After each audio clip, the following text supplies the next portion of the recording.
vinilo. Ouais. Fami. Bon, min joni ba fo mo yidani la wan yani kala ko modi. Bon, joni arrêti tay okala ngodo. Après o yewti de famille on e mawbe gono gam nabani ma bido min tebe ala jibay lo kare. Ouais. Ko ben wonno responsable mariage on. Kono ko honto problème o wadi. Usino ina wo pourquoi on si me on mi andiri odo on mi bien sûr ko mawbe amen be men hodi di menen ko ningelande le to men hodi andube timbi madina ben ko ningel afeka timbi madina ya ningelande le to donc ben men mawbe don ko be don ko pita don be hodi be fandi be woni don o yoni 40 ans tambi ko don be daki Ah ouais. donc ba odo proposer la minotibe bini be joni odo de no okirilla ni o jomi nyirawo mundo. Ouais. Donc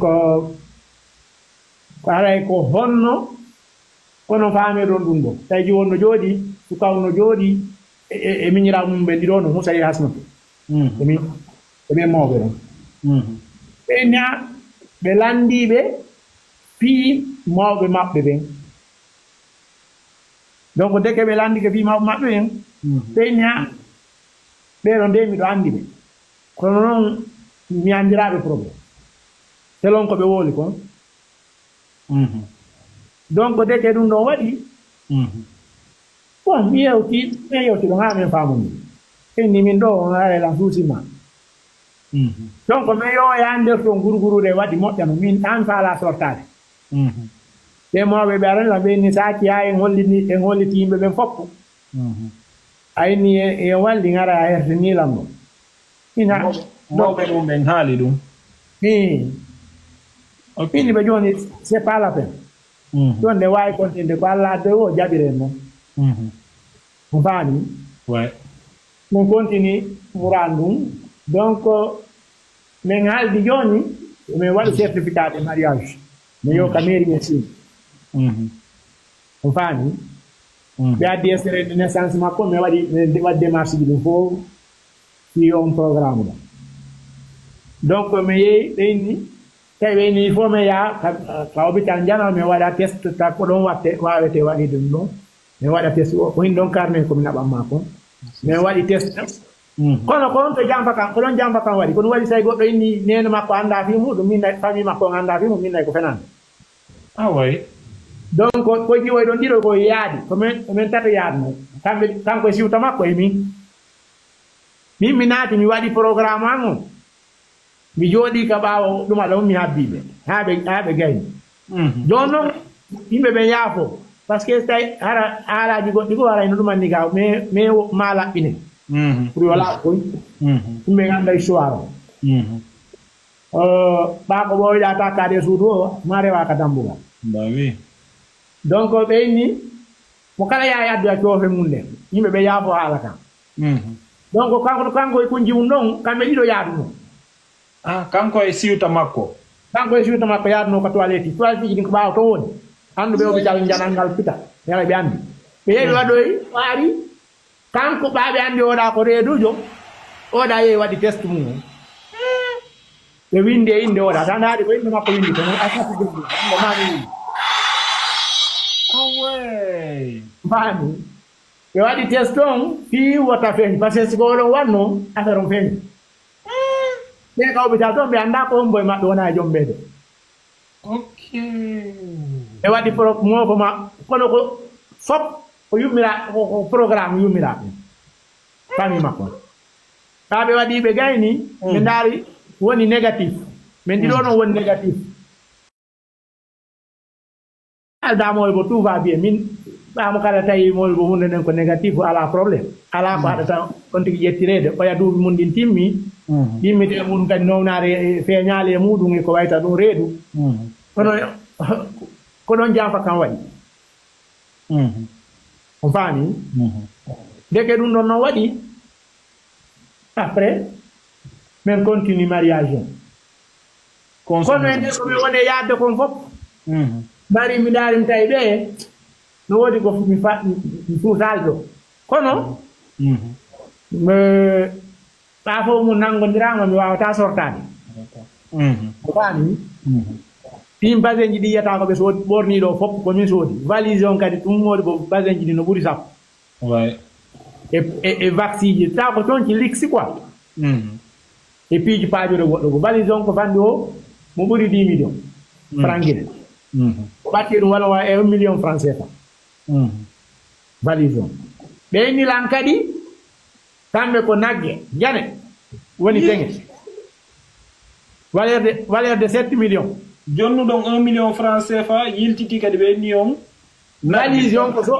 on ko sooda kon paɗe ɗum o e poro para ɓa ko toon ci liksi wonno to naaki lince wo lince de ko basin jesner ɗum wonno to ɗum ɗon ɗiɗon ɗi yoni sappo e ɗum on ɗum ɗon kadi kami sen soyno mbuɗɗin kadi ɗon kadi ɓeɗon kadi no pita ɗon tawi modi ɓe yeddi ɗum en imminay goɗɗo yaha vérifié ko oɗon wolana ok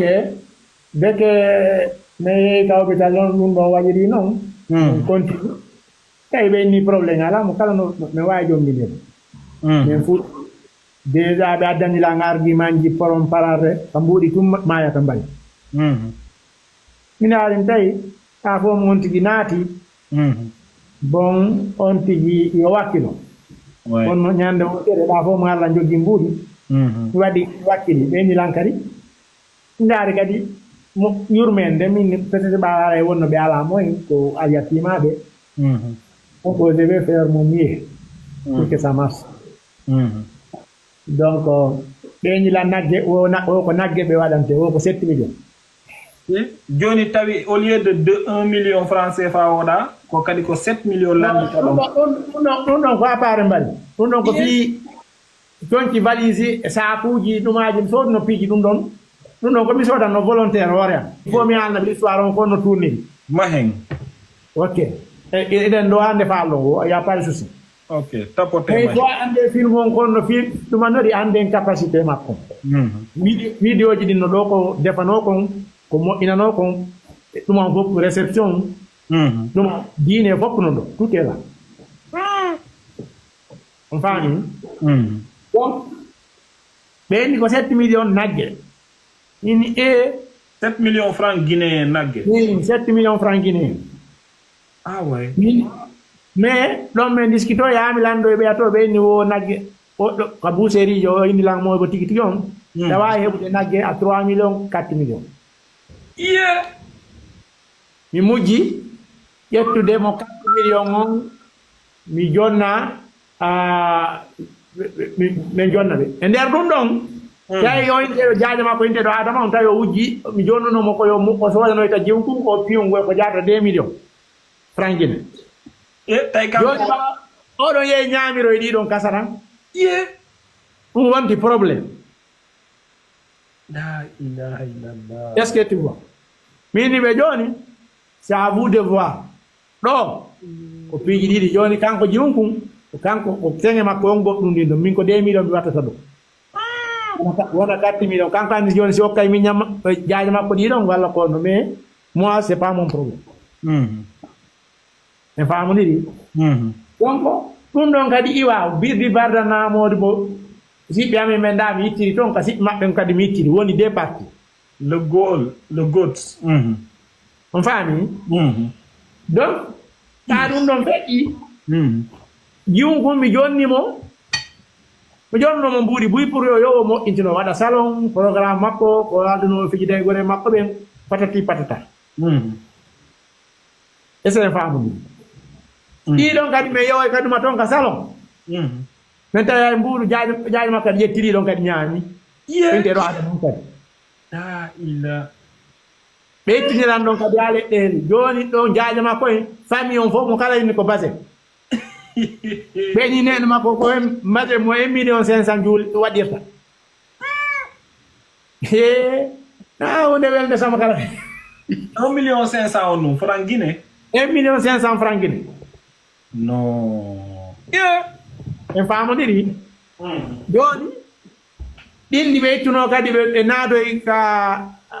ka fii ko o fijirayno ko ndi ɗon ndi yaltali few tawi kadi ma mittita kadi goɗɗi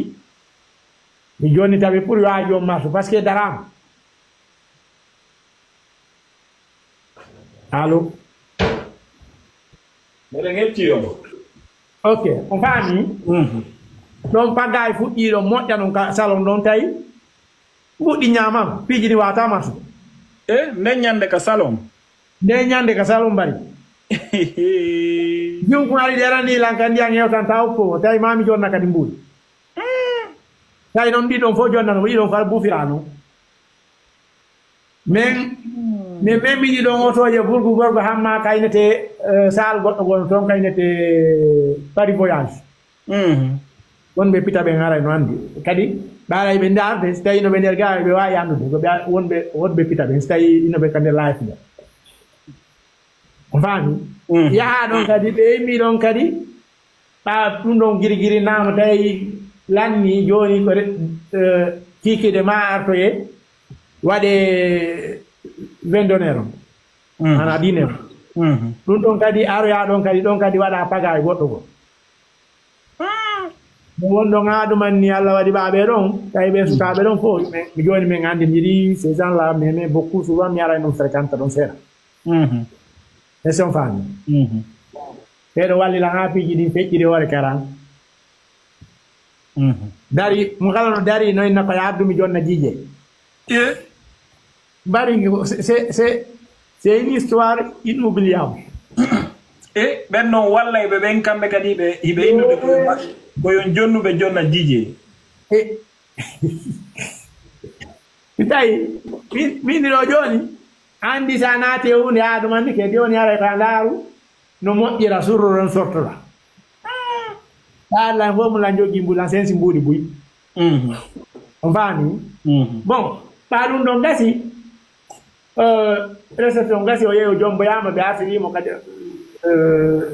ka diine ɗon kadi min wayi ɗon ko ɓaga min waynodiroy ɗon ko ɗon noon probléme on fuɗɗi way ñande waynodirɗi min ni kami ɓattimo woodi un kundoka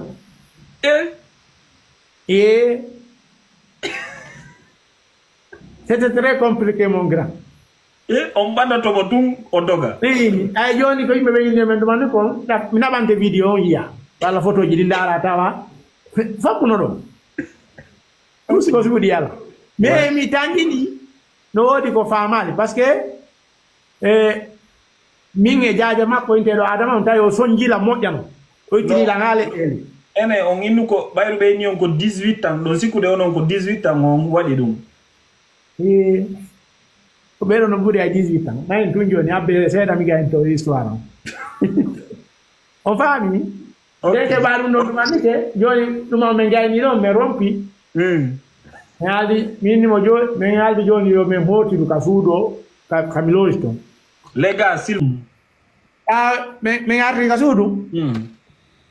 nden ñande min yo mi ardo tawi o inmo naati min ni mo siɗɗa men o joni yo nattorɓe ɓe wonoy akaduma toon ka maɓɓe toon o fami ɓe wonoy toon wonoy balɗe min ni joni ɓa ko jomba keso il faut min anda ko num maraɗo ka woni ɓe elle doit venir chez moi normalement vous comprenez ɗum ɗon ka sattiri waƴogol ɓe ƴonugol ngaari nagge ɗagga par ce que fenade no waɗa to nde ñando aroy arde kadi e juuta makko kadi tawi ma sali min ni okke mi fanki ɓuuɗe ɓami ɓeynilan fo mum ko jiwum weesi o anda fuyi patati patata min kala jooɗilan habbi ɓa gonga wende ko bumɗo ko heeɗi ɗum ka ɗo wontiri yeeso woɗɗa ko woni o peeñe wallahi ok ɓamen gerdiɗo ha mer tawi ɗum ɗon ɗumanake mi fanki mi hakkidi mo oyo ɗon mi fortali few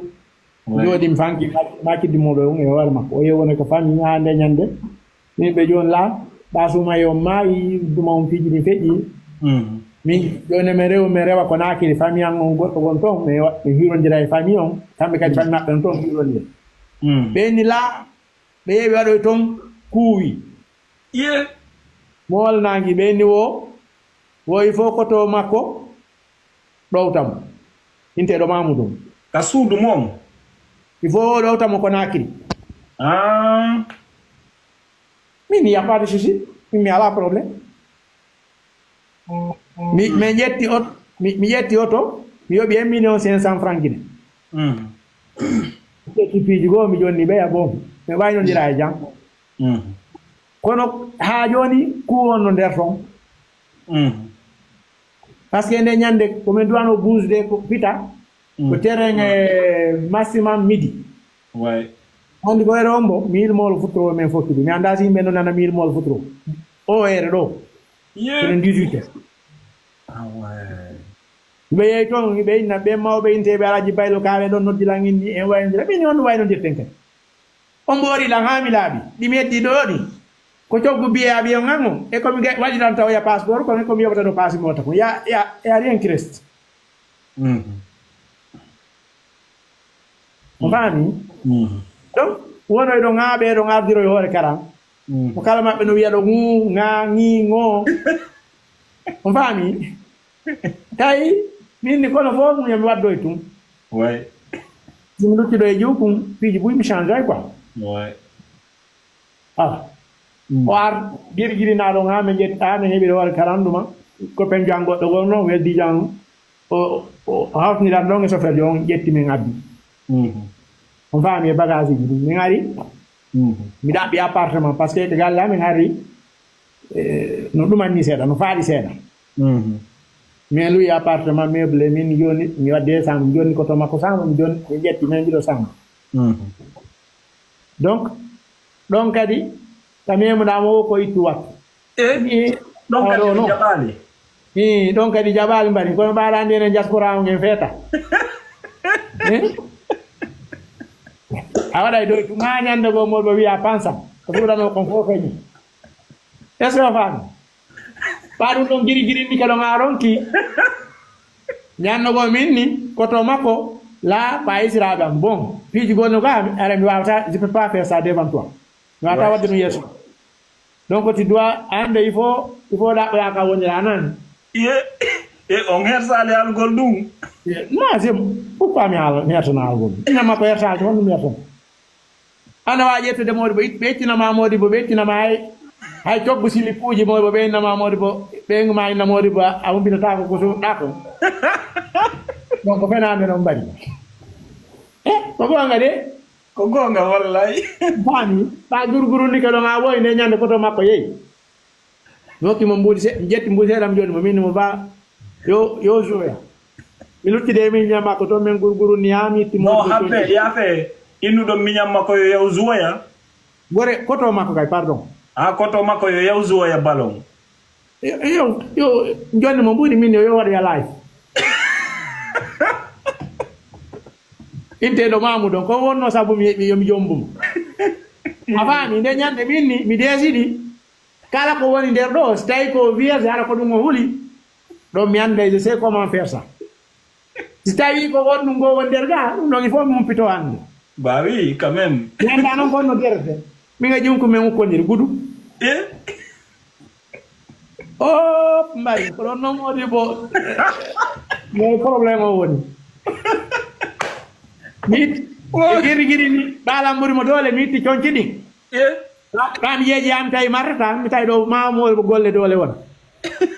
mi itti min nawala ɗugole makko ɗum mais la yitno andude ko ɗum woni probléme makko onon kumpa on ko ɗum ɗon il faut mi anda ko ɗum woni e suudude on ɗum saabu on ɗum woni o jaɓali par ce que kanko yiɗilan no yiiɗi mais yewtiya plusieurs fois exactement ɗo debbo yiɗi no yiɗuma mi tañini ala mande ko no ngaddimo kam woodi makko ma ñamugol jaabere tum mais noon watta o yejjuto ko 18 ans o jogii ka 18 ans plus ino ɗo ɗuma mi yaltinante joni extrait de naissance yimɓe onon ko ɓe hokkiri yewmo ko 18 ans ka 18 ans plus ok 19 tum ari mo suttini 19 ans ari o heɓi 18 ans mo suttini 19 ans 19 ans way en faami hini nde ñande mi anday ko nunduman ni kono jungun ari hino yoomi ɗuma no enɗiɗi no gonfuli elle mange pas ko ñamata ɓuyi kayɗam o modi bo wimo ɗano tum aynama modi bo killi kokko wa aynama modi bo ƴettuɗo sampa ñamodi bo yejjiti on no innete ne mo sa haw jalo ne dare yani tay afami de nyande na giri ne do ngamiti tonci makko din tay mo wali modi bo modi bo tonci bo habiti ya modi min ni dum no fo en se kayam afami ka après mi ti tonci din kami to non don tonci din yafe koto yafe mi alla be do goddum fi alla acce wodu goldo teddo mor fi alla onon ka fendo penalty la ok de nyande baami tay murandu ronko marrude min kadi hani hidon kam mbudi adum do ngewti andam jetti mbudi seeda mi jonni koto makko wala ngandi sen sula min mo yo wadu ya live meddo de junkum ne ngulgulu ni do modi boyni oyni modi bo ma min ni ndappa ma me oyni ndappa me matake andile ne woru ben sa jombi ji wara da jinni fewdo dara da umpa konno mura din feji woni donc mi kudu nge koto makko yeyi tum jonni mo mbuko yo yeyi ne heddoni kuru oyni do me matake ni male udite male ma butelo ngudite ndare ko no wonde ko mi kudu mi ngiruguru ni ami to jonji di modi ko don non problème woni mi tay o der cikkilo yangondo nga hande ay nama liɗɗi ñolli mi subhanallah là y a un problème c'est foutu vous comprenez ni joni awa hara peut-être ko perte walla ko nonare walla modi bara ko salte ka ko dinta ko vous comprenez mi jesi di min ni joni là c'est bon demain ba me mari rendez-vous ka police non goda ka passeport ji di mo inte don ando be gidebe donc demain me yaay ton si me ngi ton na bay mo ka hôpital mi anda ko no woni mais il faut mi anda kadi mi vérifia kadi mi anda est-ce que ko jiwoni wala so tay mo do pay les ruines ton championnat lamfo mais ha joni on vérifiali de ino kawdi sono do mo tay o dero wondo ka do mo bo bari c'est autre chose je te dis la vérité c'est le jus ko bledar mo jidin modifier ko wolende ko pular parce que andi TikTok no be wayno on fami ami udito idu mon mi nabi jungo ngon tung ho mi tay ko didere da mala ko ndugal nabata c'est pourri jiwo ko be nyuno vertinité on makko ne ko de mun ko wonino didere vous voyez ça mais là c'est foutu mais je me suis calmé bon mais bi déception parce que de yeyi lambali mi tawi mi udito mi darim tay ko fuya vous voyez le problème est là-bas donc dès que nous wadi mais mi continue pour procédure duma mako mi tal non beti bimbi me yeyi ka koto mako yeyi waliro ton beti bimbi yettimo me yeyi ka moƴƴingol fi passeport makon ala mar rendez-vous ton après pour me wala Dakar mais yeyi ɗon min moƴƴi ɗumandingol taminima mi yaada ka clinique donc merci o yetti poset makko mo jogino e ɗuma on noynete téléphone makko o jonni la woni mo yaade ko toilette o wi mesres ba jinam o yeyi few mes o wani meseret bari o yeyi few suudi o yeyi bon yaɗitiro ngani ronki koye nder ɗum ɗon jiwɓe rewɓe policier ɓe wonnoɓe ɗon ɓe mbaɗi ko weldiɓe an min andiniri ɓeydilan andi o jiwoɗo andi ɓeygu ma o ko reedu joni tawi ɓe noddimo ko fi ɗuma natuwol nder ton waɗa indition photo ji ɗe ɗuma fi ɗuma après mi ɗaɓɓitama ronki mi yaha mi noddi koto makko mi noddi ɓe amin min ñammade mi anda on to nani o yeehi ko accilam noon ko police ɗo kadi o faami e nder ɗuɗe ɓe inni o jiwoma ɓeygu ma ko reedu jogo e fewndo est ce que elle va bien parce que woɓɓe si reeɗi ara no mari probléme min hawa non golle waɗay ɗo ha de pas ko so tawi mawdi ba rottanama ñiiri a ñamal ndi ɓeyni mawdi bo ndi lanni walla ndi duni aray ɗon golle no metti aray no metti sifade on faami o yimmi o yehi fes ɓe ɗaɓɓiti ameronki donc mawɓe an wonnoɓe ko naaki ɗon ɓe mbeñilan joni sécurité va faire ka ƴettu jonnita ɗuma wonninte jonnamo acci ɗuma jonci bagage ko ɓe addono ko jonti koto makko o natta mi ƴetti mbuuɗi mi jonni ɓe mi ɗofti makko mi rewi ɗon mi tawi déjà déception waɗi mi rondi mi ƴetti mi soodi biye mi arti Dakar ɗon wonoy ɗon ha ɓe yehi toon woyo wayare waɗoy toon woyo ŋaaya joni si mawɓe amin wonnoɓe ɗon ɓe mi walnoɓe lamɓe ɗumanni ɓe mbiya min ni ɓe joni yehe daron kala koɓe heddinni e koɓe ɗumanni ko joni taw d' abord valise on e teŋe on tawi ko heddi kon tawi ɓe holli jikku moƴƴo ɗum ɗo récupéré ha jiwo maɓɓe on kelɗani par ce que dès que si tawi mawɗi bo dalle saria tawi ko règle on dina kanko wi kon sa jom mbi goɗɗo tawi ko omo wondi e reedu o addori reedu aray mariage ala ɗum ka dina ka dina aray ɗon mari dewgal ala hakkude ɗon aray kon tigi rembousse immédiatement donc ɓa ɗum ɗo woniri ɗon o yehi mi arti Dakar kam jooɗi ɗo wola toon ɓenni o reedi koto makkotirawo makko goɗɗo goo kono oɗon kadi ko ari kon mi tañini ko faamagol ari kono jaka oɗon kadi tawi ɓe waɗi kuu kadi kuu goɗɗo goo kadi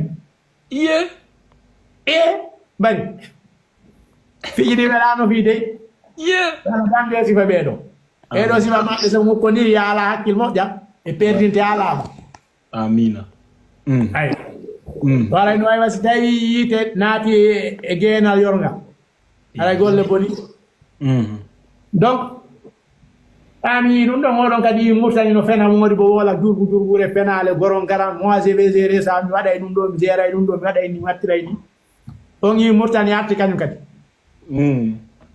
aɗi jiwum kun tawi kum ko Fuuta inni mi régli situation ko ɓeɓe bonno e reen ɗum kadi kono Allah no wirtude ɓe tun andi ñande o ñande a ɗaɓɓa e peeje ɗumaɗe goo ara Allah ñande o ñande no hokkudema e nambara ɓe gurgurunino ɓe noddilanɗo min min ɗo komi faala joni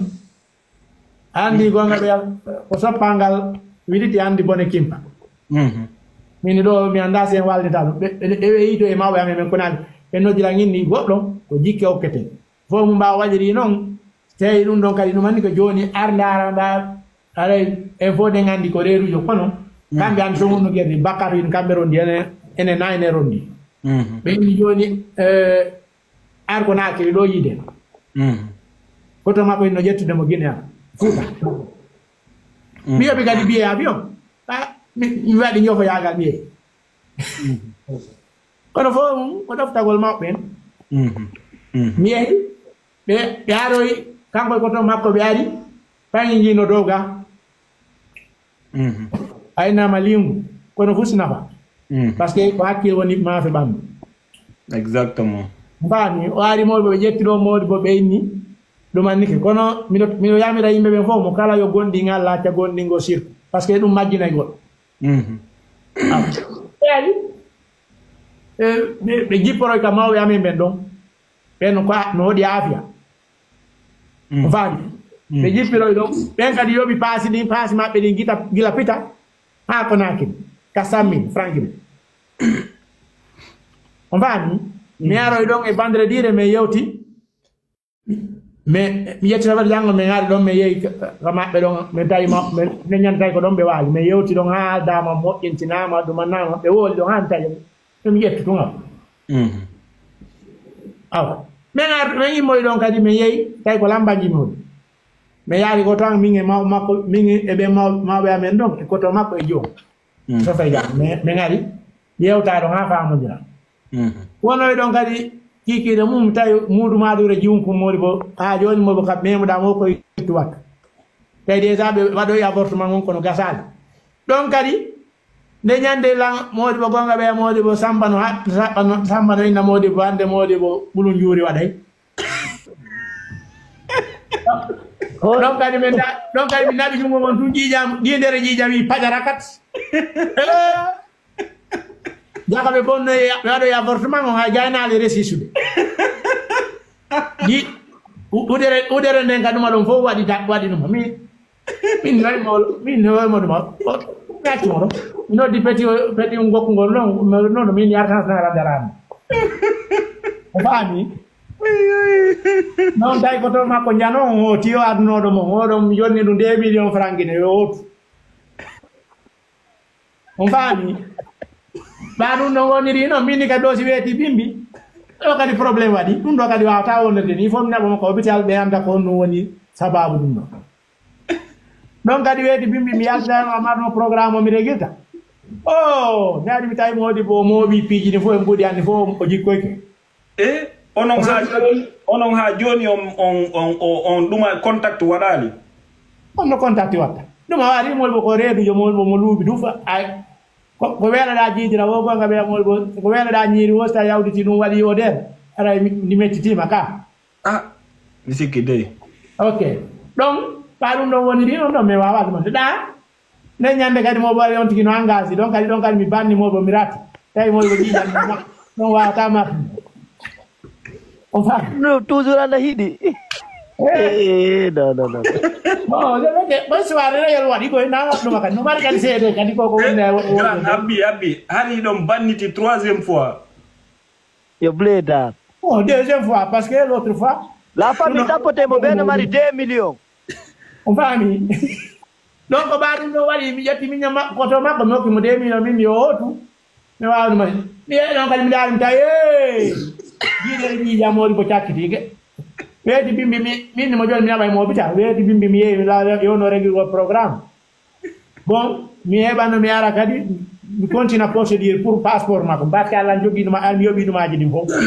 donc mi nyaba tun kadi mi def numan